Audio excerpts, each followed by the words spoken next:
Assalamualaikum warahmatullahi wabarakatuh. Kembali lagi dalam Ismail Channel. Untuk hari ini aku ingin tunjukkan tutorial bagaimana untuk melanggan GeForce Now powered by StarHub yang daripada Singapore tanpa menggunakan VPN serta tidak menggunakan US punya server. So maksudnya korang just main game melalui cloud tanpa menggunakan VPN. So first kali yang paling penting ialah untuk korang buka kepada gamehubplus.com/GeForce Now.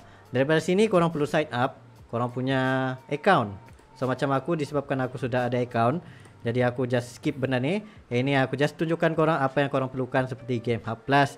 Sebab yang paling penting ialah sebelum korang log in kepada korang punya TV box ataupun handphone, korang perlu set up dulu account tu melalui korang punya Game Hub Plus.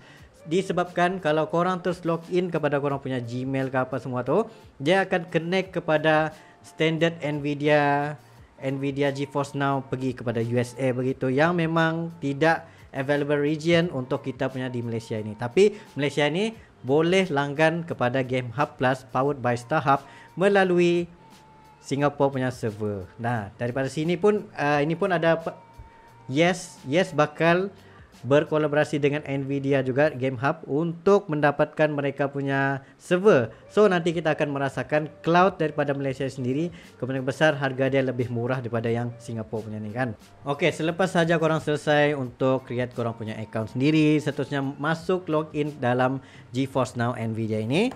Korang just buat kepada korang punya profile begitu. Lepas tu yang ini that is you do not have any transaction, gift card apa semua tu. Jadi untuk mendapatkan subscription itu korang boleh pergi kepada sini, monthly plan sebanyak $14, bukan dolar USD tapi kepada Sing dollar. So sesudah itu korang boleh juga buat macam would you like to proceed with the request? No. Yang ini korang boleh try untuk main seperti 3 hour punya session time juga serendah Singapore dollar $7 per month, ataupun ambil yang premium 6 jam sekali main sebanyak $10, ataupun $14 untuk high quality priority. Dan korang kena pastikan juga korang punya internet itu sampai sehingga 100 Mbps begitu ke atas lah yang paling recommended. Dan korang juga boleh try dahulu sama ada okey ataupun tidak. Seperti yang macam aku sekarang ni, aku langgan kepada weekends, public holiday. Bukan, salah. Aku punya weekdays ni, sebab sekarang ni weekdays yang aku record ni. Korang boleh subscribe dalam serendah 3 SGD saja. Mungkin sama dengan RM9 begitu untuk testing sama ada korang punya TV box ataupun line itu mampu ataupun tidak untuk running kepada GeForce Now. Dan seterusnya korang bolehlah bermain bermacam-macam jenis game yang disediakan di dalam sini serta apa yang free to play. Dan korang kena ingat, bukan melanggan ini terus-terus korang boleh main game, tetapi korang perlu ada Steam account juga, Epic Games punya account dan juga account-account yang lain, serta korang sudah pun beli kepada game-game tersebut di dalam korang punya account Steam, Epic Game dan sebagainya. Barulah korang boleh main kepada GameStar ini. Sebabnya Game Hub Plus ni hanya membantu korang punya gaming cloud system itu, tapi selebihnya korang perlu ada account Steam, Epic Games Store dan sebagainya untuk main game tersebut. Melainkan game itu memang free yang korang boleh gunakan dan main terus. Seperti aku, macam aku ada langgan kepada EA Arts dalam langganan aku rasa dalam RM18 sebulan gitu.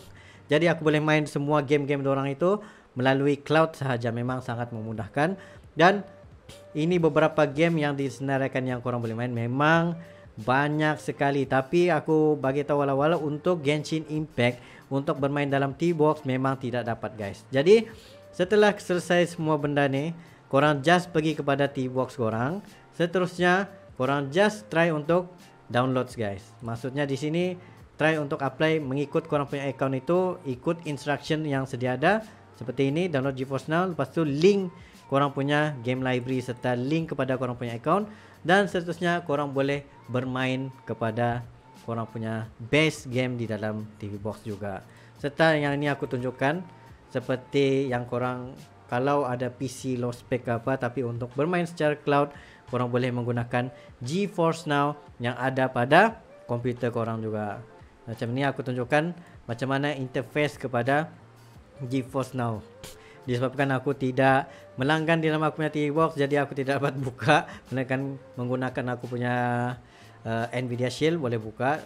Tapi ini aku just tunjukkan.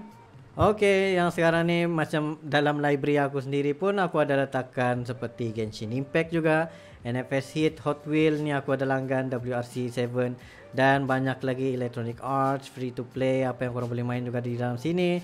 Seterusnya popular in Singapore, apa yang tengah popular seperti Genshin Impact juga popular, tapi malangnya Genshin Impact tidak boleh dimain di dalam TV box kerana mereka baru saja ban kepada di Genshin Impact itu, Tomb Raider juga, dan bermacam-macam lagi lah game yang korang boleh main juga melalui GeForce Now ni, serta korang boleh link korang punya macam cloud daripada komputer sendiri untuk buka game main kepada korang punya TV box. Tapi aku recommend kalau korang ingin berbuat demikian, korang perlu menggunakan LAN kabel berbanding Wi-Fi, sebab Wi-Fi ni confirm lah kan ada sejarah halangan yang akan merosakkan korang punya connectivity itu. Jadi itu daripada aku. Thank you very much for watching. Jumpa lagi next time. Sebab untuk korang tengok kepada video-video aku yang sebelum ni tentang Nvidia GeForce Now, korang boleh tengok link di bawah ini, aku ada sediakan di YouTube aku sebelum ini, korang boleh tengok di sana.